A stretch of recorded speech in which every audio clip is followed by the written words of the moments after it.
Boa noite. Todos bem? Todos bem? Amém. Eu vou propor uma coisa para nós começarmos, tá? E o que eu vou propor é apenas, eu vou colocar a luz azul e nós vamos fazer aqui uma rápida viagem astral, uma conexão já com as energias mais sutis, tá? E eu vou pedir para que todos, já vou começar aqui.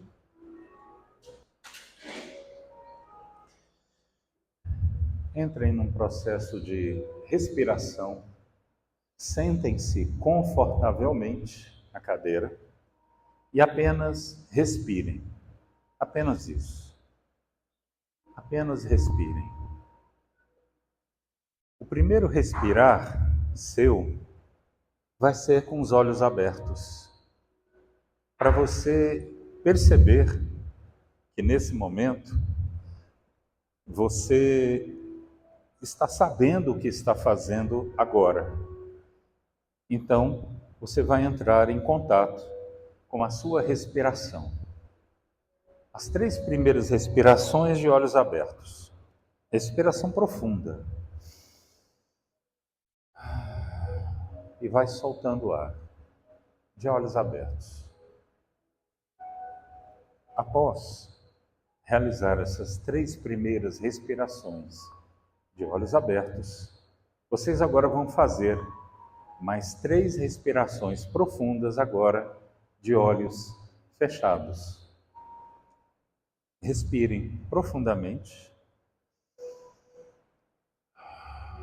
Soltem o ar pela boca, permitindo que o ar que entra seja processado pela sua mente, pelo seu corpo, pela sua energia.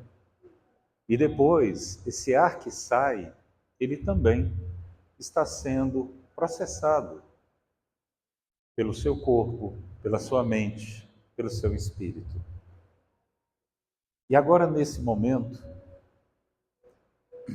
eu vou pedir a cada um que mentalize no seu mentor, no seu guia, no seu orientador, que pode ser um orientador familiar ou guia familiar, mas que esteja agora contigo, sentado ao teu lado. E esse orientador, ele irá dar a você algumas orientações, algumas permissões. E a tua visão será o primeiro momento em que ele irá trabalhar. E será uma visão livre. E cada um de nós aqui vai imaginar na sua mente aquilo que você mais ama. Pode ser uma pessoa, pode ser um lugar. Podem ser vários lugares. Pode ser até um lugar imaginário. Mas é o seu lugar. E que nesse lugar você vai se fortalecer. Nesse lugar você vai entrar em contato com o teu eu. O teu eu que ama. Talvez a sua criança, que precise tanto nesse momento. E você vai entrar em contato com a sua criança, então. Deixe ela vir. E juntos, você, a sua criança, vão começando agora a descobrir e desbravar as coisas que estão aí dentro de você. Então vocês vão andando e caminhando pelo bosque, pode ser correndo também, por uma estrada, por um bosque, por um sítio, por uma praia, mas que é o seu lugar de conforto, o seu lugar de alívio, é o seu canto. Ali ninguém interfere, é seu. Respire agora neste lugar que é seu, neste lugar que te pertence. E ali você agora vai convidar as pessoas que você ama para estarem ali com você, neste lugar que é seu, de conforto, de paz, de tranquilidade. Então agora você já está pronto para começar a escutar, a prestar atenção. E para isso nós vamos fazendo a nossa oração que o Cristo nos ensinou. Pai nosso, que estás nos céus, santificado seja vosso nome. Venha a nós ao vosso reino. Seja feita a vossa vontade, assim na terra como nos céus. O pão nosso de cada dia nos dai hoje. Perdoai as nossas ofensas, assim como nós perdoamos a quem nos tem ofendido. E não nos deixeis cair em tentações, mas livrai-nos de todos os males. Que assim seja.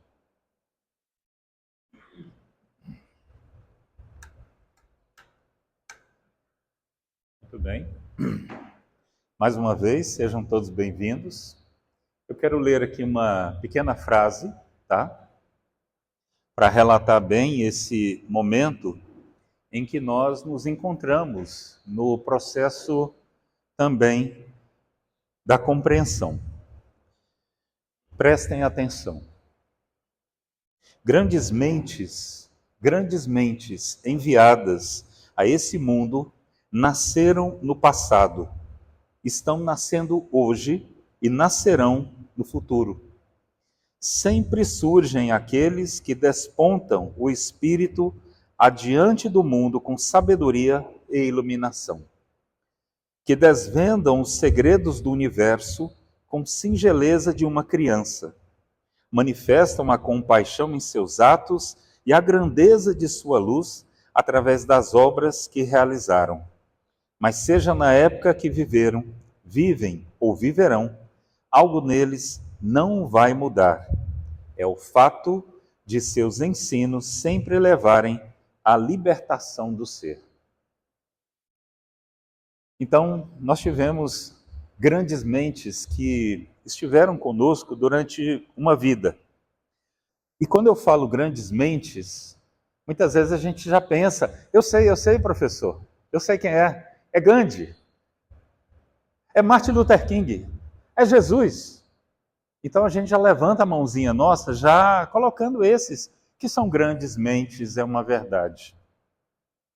Mas eu ouvi uma coisa que encanta a gente, quando a gente percebe a pura verdade das coisas. A minha mãe também é, o meu pai também é. Então é isso. A grande mente, ela não precisa de ser um Martin Luther King, ser um Gandhi, ser um Cristo. Essa grande mente, ela sabe o que está fazendo porque é o processo da libertação do ser. E cada um de nós aqui busca essa libertação do ser. E essa libertação, ela está presente em nossa existência. E libertar um ser requer muita coisa de nós. E qual é o primeiro ato para a libertação do ser? Alguém arrisca uma palavrinha só? E qual é o primeiro ato para a libertação do ser? Uma palavra. Alguém falou fé. Dou-lhe uma, dou-lhe duas. Mais alguém? Amar. Mais alguém? Oi? Perdão. Tem muitas palavras, não é?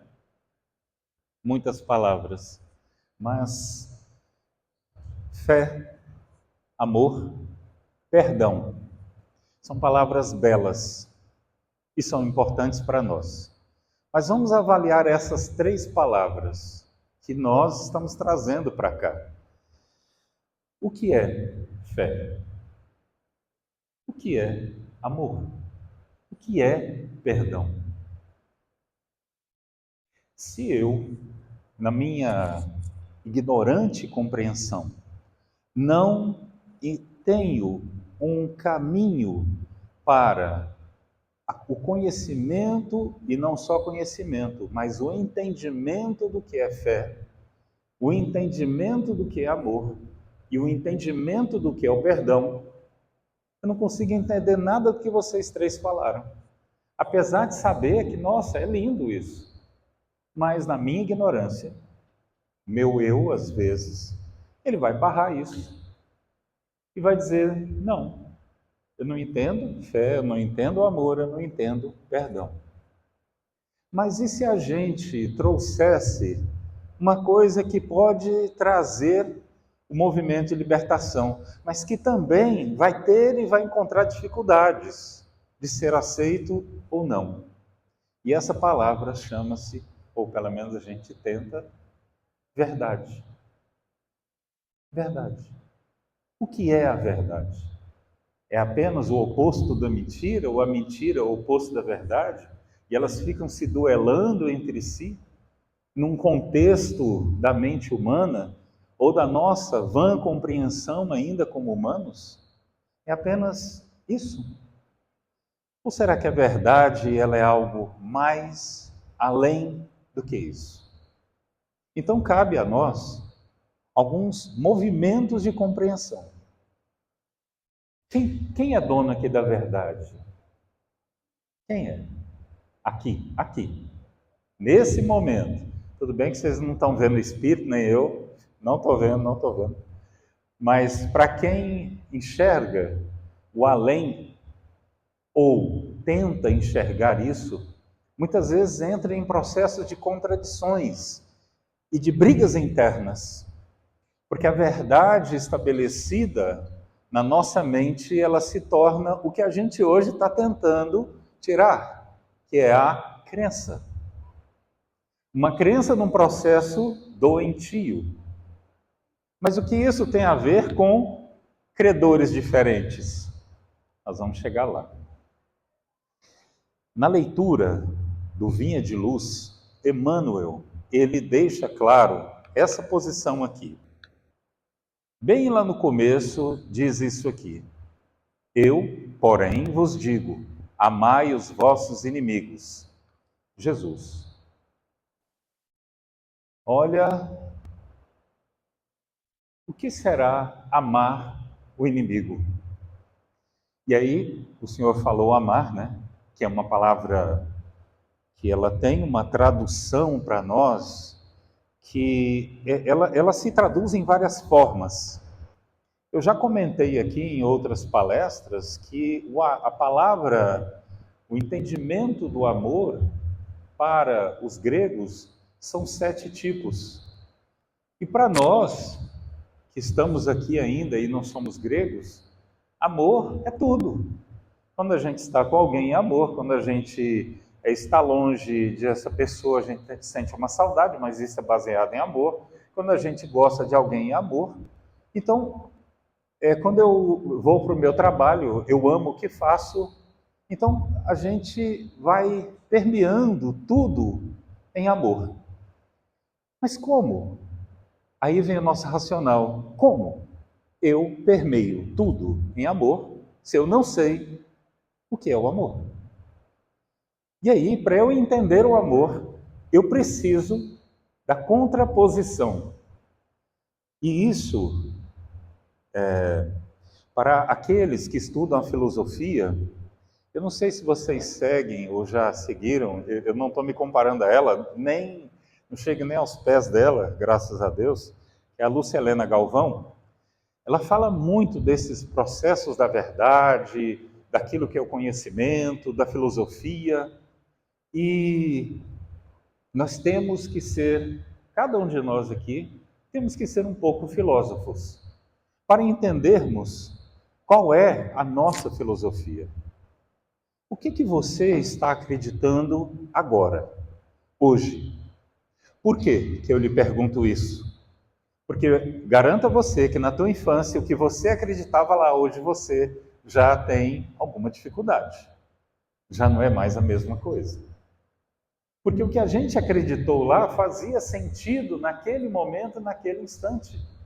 E hoje já não faz mais tanto sentido. Tem alguém? Ah, tá chamando ali.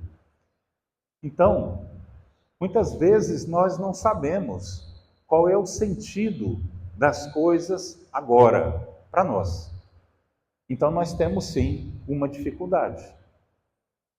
O que cabe a mim então entender? Como eu amo os meus inimigos.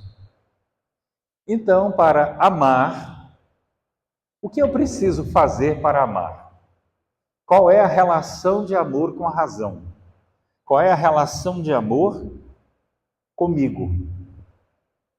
E para eu amar, talvez eu precise sim de contraposição. E é dentro da própria filosofia, eu preciso sim daquele que me contradiz.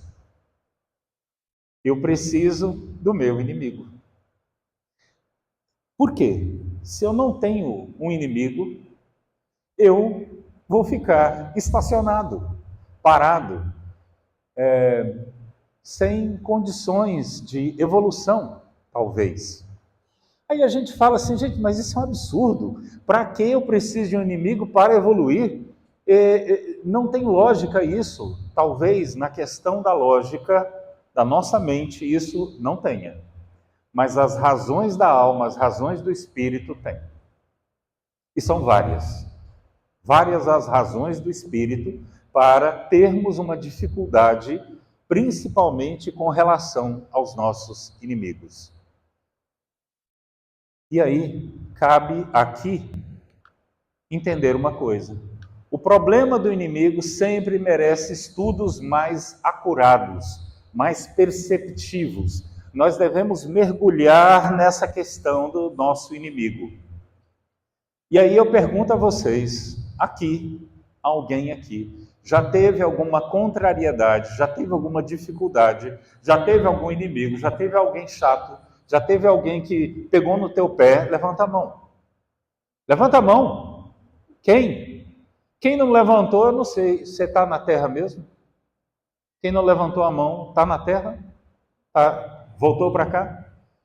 Porque todos nós, sem querer ou querendo, nós temos os nossos inimigos, que muitas vezes eu não vou considerar meu inimigo, porque se eu não quero aquela energia para mim, eu não quero. Mas inimigo não precisa ser aquele apenas que tem ódio sobre mim. Não. Eu posso ter inimizades com as ideias das pessoas também. Eu posso não gostar da sua ideia e falar, não, eu não gosto da sua ideia não, Iris. Eu acho ela diferente da minha. Mas naquele debate, naquele embate, nós nos distanciamos. Mas podemos nos conectar de outras formas. É esse o ponto em que nós nos apegamos à nossa dor e não soltamos dela. Porque eu tenho uma ideia e eu não quero tirar a ideia de mim. Então, quem é realmente o inimigo? É justamente aquele que se apega. Ele gruda naquilo e não solta, porque se eu soltar daquela ideia, o que acontece comigo? Eu desapareço, eu não sei mais quem eu sou, eu perco a razão de mim. E esse é um fator e é um fato que muitas vezes foge da nossa própria questão interna. Porque eu fugir de mim é algo, gente, é o que mais acontece. É o que mais acontece.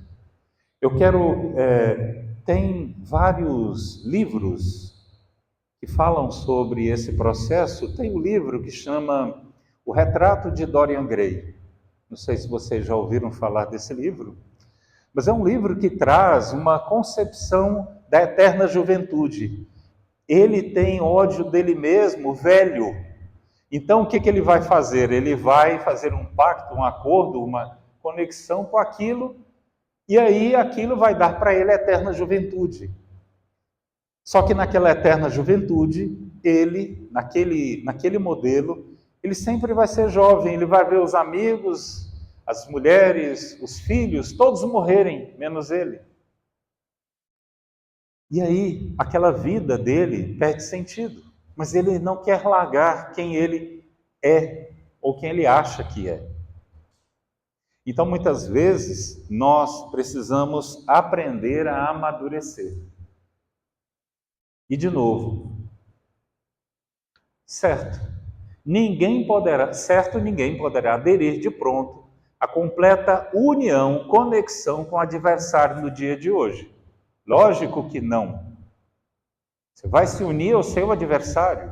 Qual a razão disso? Porque aí você vai fugir da sua lógica, vai fugir da sua razão. Vamos colocar um pingo de razão aí, porque senão você acaba aceitando algo que não diz respeito a você como pessoa. E aí você entra em contradição, em conflito com você mesmo e com as suas ideias. E aí vem o complemento, como Jesus não pôde rir-se com os perseguidores no martírio do Calvário. Qual é a lógica de Jesus rir ali, participar daquilo ali, achando bom? Não, ele não achou bom. Ele compreendeu aquele estado que ele se encontrava, e é lógico que ali é o Cristo. Ele aceitou todo aquele processo. Para nós é mais difícil. E nós já temos a nossa cruz, o nosso martírio. São cruzes que a gente carrega diariamente, só que aí a gente faz o grande favor, deixa para lá isso. Isso não me importa agora. Mas são dores que nós carregamos. E aí, aqui no processo da própria compreensão, o que diz aqui? E se alguém, isso aqui é uma provocação, e se alguém com poder, seguisse a ideia que ela obedece a Deus sem questionar a vida, nada. A pessoa, ela simplesmente pega e fala, eu vou me entregar a Deus completamente, mas aquilo que está escrito, e vou seguir aquilo que está escrito. E essa pessoa tem poder. E o que pode acontecer? Talvez ela não devesse tomar medidas para evitar que aquilo acontecesse. Porque para ela, se ela vai obedecer ao que está na Escritura, então ela vai cumprir a Escritura. Eu quero levar vocês para o processo de provocação. Vamos lembrar disso. Especialmente se acreditasse que ela própria seria uma das primeiras pessoas a deixar a terra e surgir ao lado direito de Deus. Ela não poderia ficar interessada em ver como seria, por que atrasar as coisas? Nós não sabemos realmente quem nós somos quando a gente não é testado na nossa fé, no nosso perdão, no nosso amor. Nós não sabemos quem a gente é. Porque é só naquele momento do teste de fé, do teste de amor, do teste do perdão, é que nós realmente sabemos quem a gente é. E não adianta me dizer o contrário. Não, mas eu sei quem eu sou sem precisar nada disso. Não, precisamos disso. Porque senão você vai viver, como alguns estudiosos falam, você vai viver naquele platô. Ad eternum, como diz no direito, e ali ficar, não, aqui está bom, eu não preciso evoluir mais do que isso, está ótimo aqui. Confortável, é essa palavra, confortável. Mas nós temos um movimento, sim, de conforto, todos nós temos. Estudem um pouco sobre budismo, leiam sobre Buda. O que Buda fez naquele momento ali? Ele saiu, muitas vezes, do processo egóico dele para transfigurar-se. E ele mesmo descobriu quem era o maior inimigo dele, ele. Então, quando ele trabalhou o processo do ego ali, ele descobriu que ele mesmo tinha dificuldades. Mesmo assim, ele não esmoreceu. Ele foi olhar para isso. Eu vou enxergar quem é meu inimigo. Eu quero saber quem é. E ele foi buscando e achou ele mesmo. Então, o que nós devemos fazer? Primeiro passo, olhar no espelho. O espelho da alma, o espelho da vida. E quando a gente pergunta do espelho, quem é mais belo do que eu, quem é o mais amoroso do que eu, quem é o que tem mais fé do que eu, quem é o que ama mais do que eu, opa, O espelho vai demorar muito para responder, porque vai ter uma lista enorme de gente que ama mais, que perdoa mais, que gosta mais. Então não cabe a gente a ficar olhando apenas para o espelho e questionar o espelho. É questionar-se. Não precisamos do espelho. Nesse processo é o questionar-se, olhar para si. Isso não é importante? Olhar para si? Só que hoje em dia está tudo deturpado. Quer ver uma coisa? Cuide de você, você é mais importante, você é que tem que saber o que você gosta ou não gosta, você é que tem que decidir a sua vida, não é o outro que tem que decidir por você. Você, eu. Adiantou eu buscar esse tipo de autoconhecimento? Não, não resolveu. Porque eu estou acessando ego. Eu estou acessando aquilo que meu ego está amando, que é exatamente isso. Eu quero saber de mim. Eu não quero saber do outro. O outro que se lasque para lá, deixa ele lá. Para que eu quero saber do outro? É importante, então, entendermos que, ao nos despojarmos de nós, nos entregamos para algo maior do que nós. E o que é maior do que nós? O outro. Muitas vezes é o outro. Muitas vezes, por quê? Porque Deus está em todo lugar, em cada coração aqui presente. E essa vida que você recebeu e está agora com ela deve ser digna. A dignidade é algo que a gente perdeu no decorrer do nosso processo encarnatório. Porque parece que agora é tudo mais fácil, é tudo mais tranquilo. Ah, não, eu decido, eu faço o que eu quero, a vida é minha. Ninguém tem nada com isso. Até certo ponto, concordo.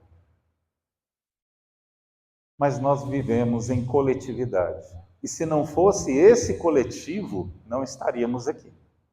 Com certeza a humanidade já teria se extinguido há muito tempo. É graças ao processo coletivo.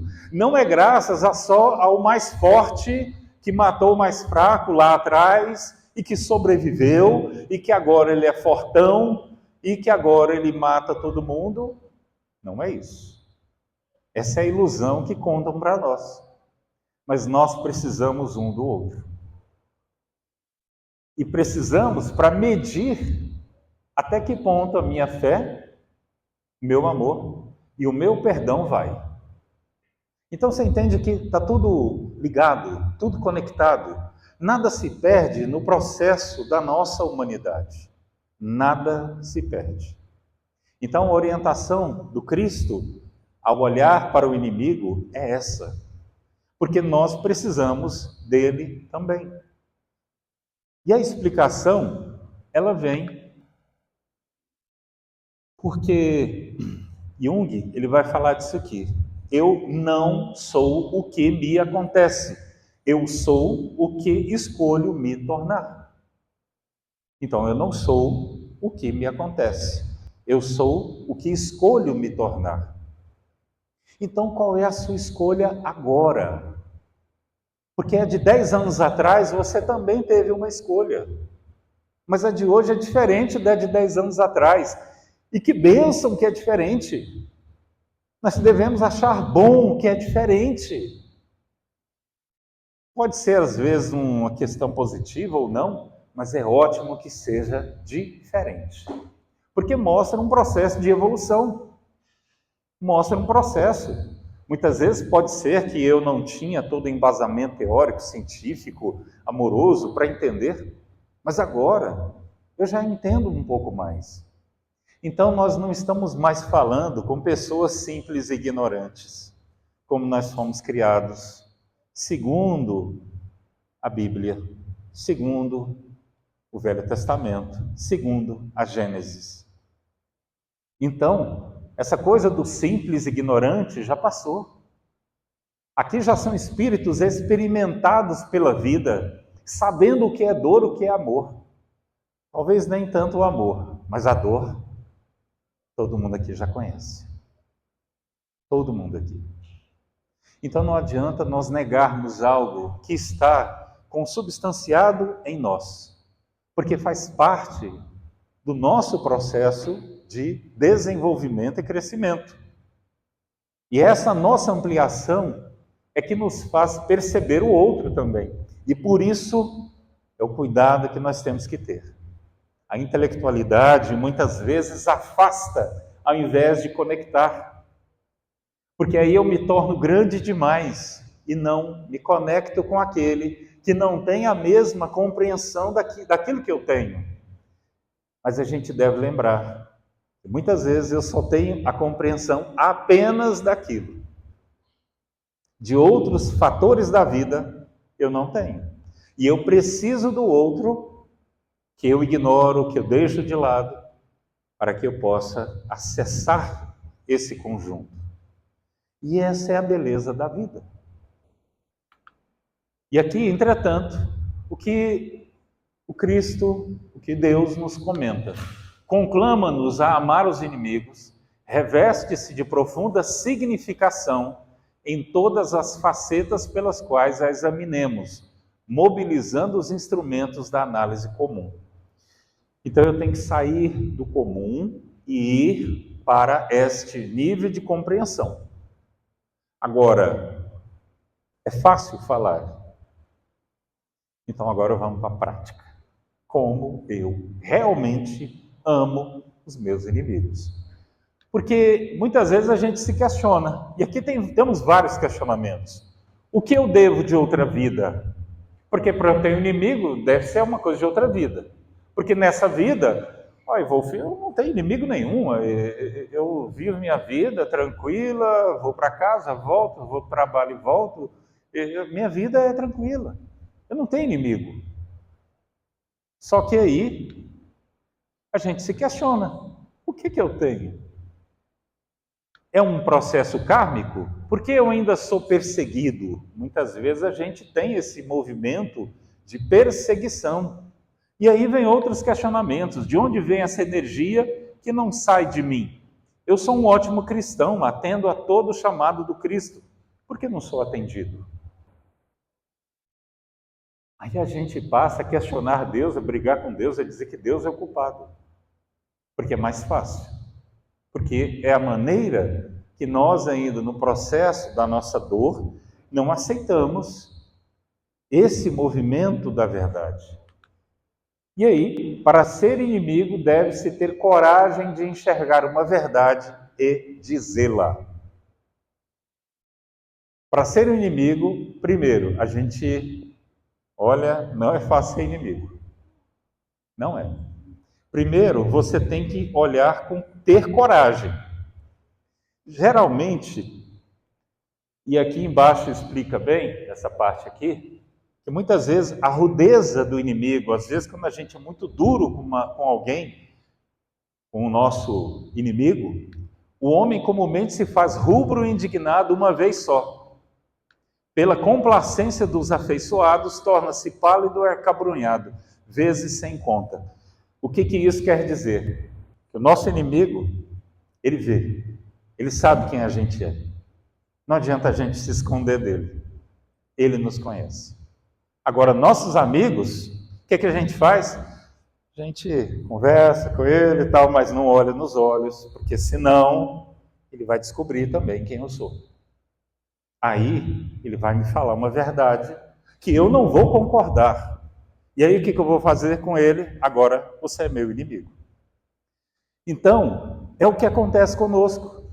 Quando a gente é tocado, machucado, ferido pelo nosso inimigo, muitas vezes é porque nas explicações espíritas ou espiritualistas, nós temos processos kármicos, nós temos processos de outra vida e nós temos também questões do nosso passado, de uma vida anterior que se conecta nesta vida atual. Esse é a maioria dos nossos problemas, está residindo aí. Uma vida nossa anterior não gosta, ou não compreende, ou não aceita como nós estamos vivendo agora. com as escolhas que nós temos agora. E por quê? Simples.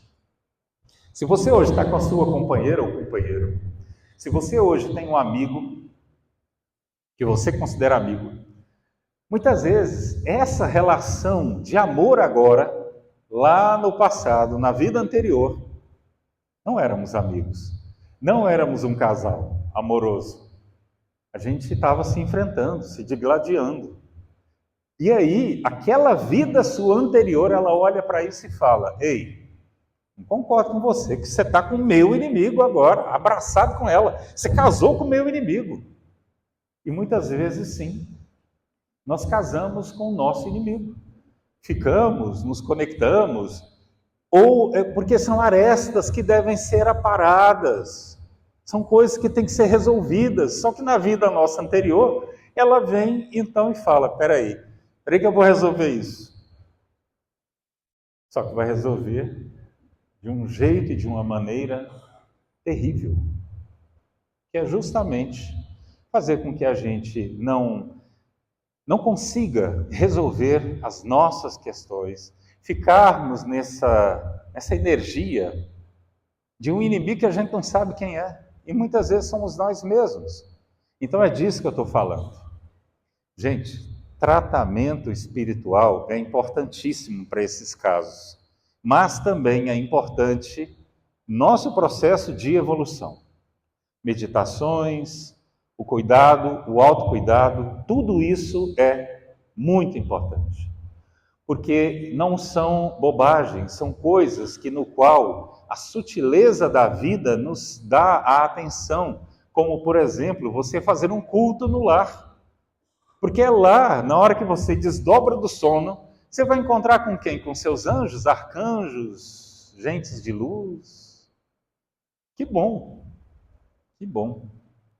Benza a Deus que vocês se encontrem com eles. Mas, o que Cristo já disse? Reconciliai-vos com vossos inimigos antes de fazer a oferenda. Não vem me trazer oferenda agora aqui se você ainda não voltou lá e não reconciliou. Não vai adiantar nada isso aqui. Porque você ainda tem coisas a resolver. Olha que bacana isso. Não, mas eu já resolvi. Não, não resolveu ainda não. Volta lá e dá um jeito. Se vira. A gente está aqui para isso. Vamos aproveitar o processo encarnatório nosso agora. Isso é importante. Muito importante. Está claro isso? Está claro? E aqui, ó, qual é o problema de oferecer a outra face? Qual é o problema? Nós temos um senhor aqui que ele ofereceu a outra face. E ele diz aqui: eu decidi ficar com amor. O ódio é um fardo muito grande para suportar. Martin Luther King. E ele ofereceu a outra face. E o que aconteceu? Todos já sabem. Ah, mas isso aí é complexo. Eu sei que é. Mas é justamente, muitas vezes nós nos apegamos às coisas e não entendemos o porquê daquilo. E é importante entendermos o porquê de cada detalhe na nossa existência. E se temos um Martin Luther King, se temos um Gandhi, se temos um Cristo, se temos um Chico, esses seres vêm para o mundo porque eles são grandes. E eles, como grandes, vêm para nos orientar, ensinar e mostrar. Não deixaram de ser humanos, não. Deixou de ser humano, não. Eles tinham raiva, eles tinham dificuldade, eles tinham medo. Normal.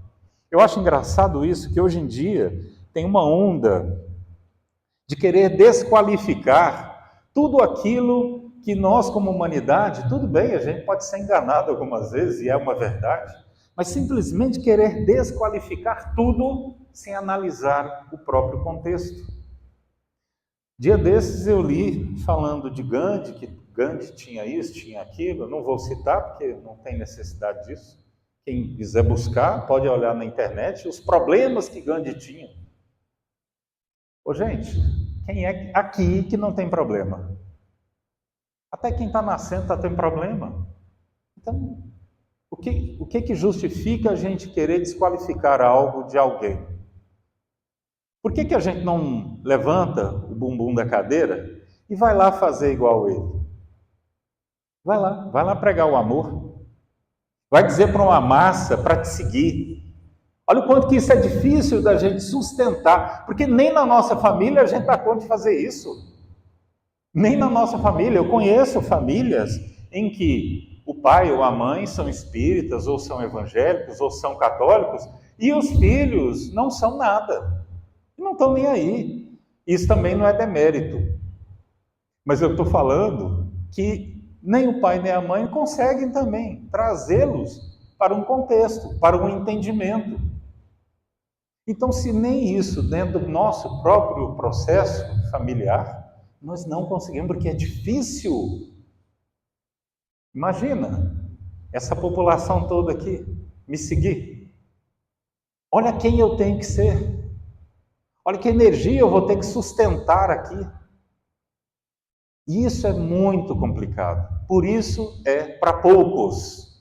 Poucos é que conseguem fazer esse movimento energético. Porque é muito pesado. Sustentar quereres, vontades, egos, os eus, as vaidades. Porque cada um vai querer o seu. Eu quero isso para mim. Eu quero aquilo para mim. Não é difícil isso? Não é difícil isso? A gente às vezes não se põe no lugar do outro. Então, amar os inimigos é para o incrédulo, aquele que não acredita, um contrassenso. É um contrassenso. Aquele para quem a vida presente é tudo, vê no seu inimigo um ser nocivo que lhe perturba o repouso e do qual unicamente a morte, pensa ele, o pode livrar. Então, o que isso aqui já traz como significado para cada um de nós? Porque muitas vezes, para aquele que é incrédulo, e aí eu lembrei de um texto de Carl Sagan. Carl Sagan, ele é um cara fantástico. Escreveu vários livros, principalmente livros voltados à astronomia, a conhecimento sobre outros mundos, sobre outros planetas, a conhecimento sobre a vida. E ele diz assim, num questionamento de um livro dele, o quanto será que os cristãos, ao dizer amai os vossos inimigos, será que eles estão falando sério mesmo? Não é uma brincadeira deles, não? Ele questiona isso. Eu achei fantástico o questionamento dele. Porque a gente fala isso, mas a gente não questiona isso. E aí, no processo, nós temos pessoas que governam países e que se dizem cristãos, estão seguindo Cristo? Estão seguindo? Porque se é para seguir o Cristo, uma das máximas é essa: amai os vossos inimigos. E aí parece que não seguem. Parece que não seguem. Parece que não há uma compreensão verdadeira de quem é esse Cristo e do aquilo que ele está trazendo para nós. Por isso, se nem os nossos governantes compreendem esse processo crístico e se dizem, e nós nos colocamos aqui como um país cristão, mas promovemos guerras, conflitos, dificuldades. Temos ainda muita dificuldade, principalmente em olhar para o outro com amor e compreender esse outro. Então, o que realmente nós somos como cristãos? E isso cabe para nós como um processo de compreensão interna. Porque é a partir daí que a gente faz o nosso processo evolutivo. E aqui ainda diz: daí o desejo de vingar-se. Nenhum interesse tem em perdoar, senão para satisfazer o seu orgulho perante o mundo. Em certos casos, Perdoar lhe parece mesmo uma fraqueza, indigna de si. Se não se vingar, nem por isso, deixará de conservar rancor e secreto desejo de mal para o outro. Então, às vezes nós temos sim desejos secretos de causar um mal para o outro. Isso não é digno de um processo cristão. E devemos avaliar isso, devemos cuidar disso dentro de nós. É um convite. É um convite. E esse...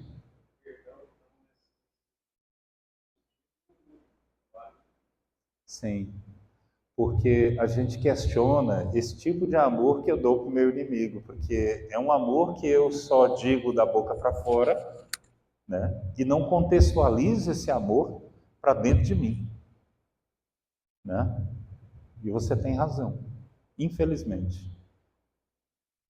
Toda vez que a justiça divina nos procura para acerto de contas, se nos encontra trabalhando em benefício dos outros, manda a misericórdia divina que a cobrança seja suspensa por tempo indeterminado. O Chico nos deu essa dica. Na hora que você estiver lá fazendo o bem, e aí a justiça divina vem, porque ela vem, não adianta negar, né, Poliana? Não adianta negar.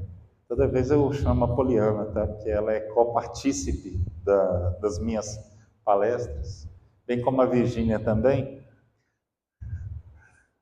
Então, o que acontece? Porque nesse contexto do Chico, ele diz, se você já está trabalhando no bem, já está fazendo o que é a tua parte, pede para justiça divina vir e falar, ó, esse aí já está trabalhando.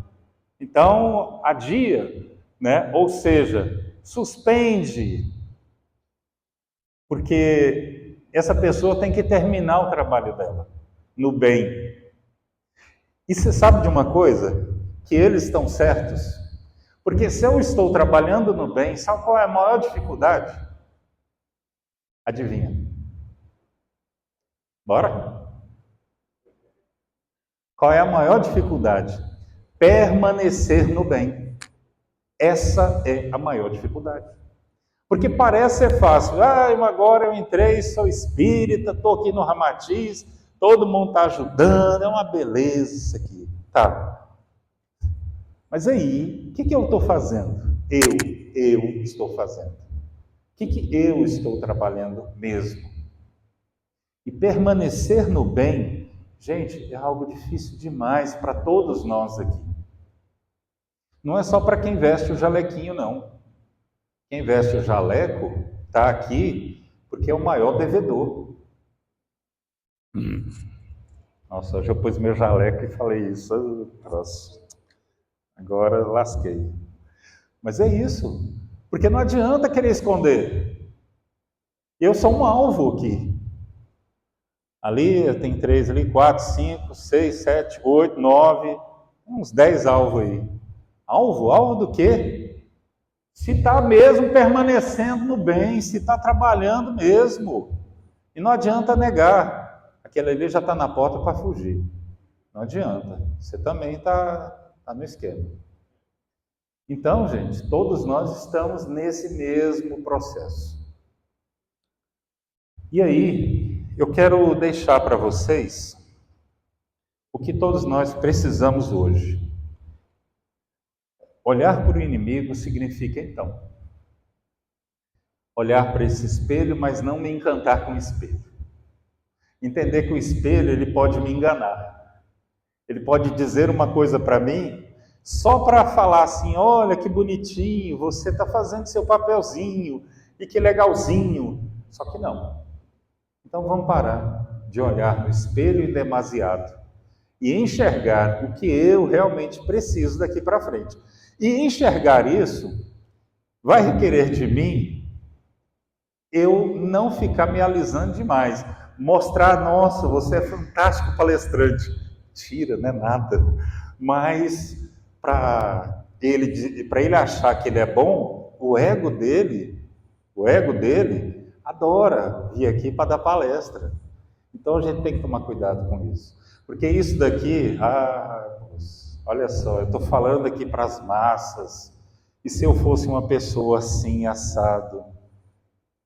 Então, em todo lugar tem isso. Todo lugar. Se você hoje é dono de uma empresa, se você hoje gerencia a sua casa, se você tem uma esposa, um filho, se você tem um esposo também, observa isso. Até que ponto você está realmente fazendo bem? E vamos cuidar de nós a partir de agora. Está claro isso? Todos bem? Ótimo. Vamos então. Tem uma galera aí querendo dar passe, não vocês? Esse povo é meio doido. Eles adoram dar passe. Vai dar passe nas cadeirinhas mesmo? Um coletivo? Tem pouca gente. Vai no Oba-Oba aí mesmo, rapaz. Bora. Vamos lá. Gente, procurem se sentar adequadamente, colocando os pés no chão para quem puder e deixem essa energia do passe trabalhar você e a sua energia também. Isso, se permita estar aqui agora presente. Querido Deus, que a tua vontade seja a nossa vontade. Que o Senhor nos abençoe, nos dê o encantamento necessário para esta vida. Que possamos agora servir a Ti e servir de uma maneira que nos traga compreensão, equilíbrio, paz, amor. Somos apenas filhos. E como filhos, temos nossa dificuldade também de aceitar a verdade, o amor, o perdão, a compreensão. Muitas vezes somos ainda guiados por algo que não nos apetece o coração. E temos a nossa grande dificuldade de externalizar aquilo que nós somos. Senhor, nos abençoe, nos dê a permissão de estarmos aqui e podermos melhorar quem somos e quem já fomos, e podermos salientar a nossa vida e a nossa existência com carinho, com fé. Senhor, quantas vezes eu deixei de lado a minha infância, minha alegria, para sucumbir nos braços do desamor, do desânimo, da falta de vontade, apenas para trazer o meu ego e alimentá-lo. Senhor, quantas vezes eu ainda busco em Ti a verdade que eu não compreendo e não aceito. Uma vida que eu tantas vezes neguei e deixei de lado. Por quantas vezes ainda eu, na minha incompreensão, cedi e não aceitei quem realmente eu sou. Quantas vezes eu ainda terei que buscar em mim o amor, a paz, a alegria. Quantas vezes, Senhor, eu ainda preciso sair de mim e buscar me encontrar no outro. Talvez sejam palavras vazias, perdidas, sem ânimo, mas eu sei que são palavras que eu aceito e que eu compreendo hoje. Aqui estou eu, meu Pai, na Tua presença. E a Tua presença me alegra o coração, me dá luz, me dá vontade de continuar a seguir-te eternamente. Quantas vezes eu já tropecei, quantas vezes eu caí sem me levantar, quantas vezes eu fui deixado de lado nas sarjetas da vida, onde eu perdi, e perdi muito. perdi a minha razão, perdi o meu ser, perdi o meu amor, perdi a minha fé, e por mim, eu não me levantaria mais daqui. Eu ficaria aqui eternamente, meu Pai, porque eu não sei mais quem eu sou. Eu te peço perdão. Perdão, meu Pai, não pelos meus pecados, mas por aquilo que eu não fiz. Eu não amei, eu nem gostei. Eu deixei a minha raiva tomar conta de mim. E ela, tão pungente, se cercou de mim. Quantas vezes eu agi na minha ignorância e não deixei a minha fé ser grande como ela deveria ser. Senhor, está aqui o teu filho, não aquele que retorna, mas aquele que agora está ungido na fé, na coragem, no amor, na compreensão, na aceitação de si. Senhor, tu és a verdade, o caminho e a vida, e eu não posso, não tenho direito de ir ao Pai sem ti. Não me cabe sair desta vida sem compreender a extensão de todo esse amor que cobre a todos nós e a nossa multidão de pecados. Senhor, mais uma vez eu lhe agradeço por me permitir dizer estas palavras neste lugar tão belo e abençoado, o qual esses irmãos que aqui escutam, que possam reverberar de maneira amorosa no coração de todos. Deus abençoe a todos. Sigam na paz e sigam na luz.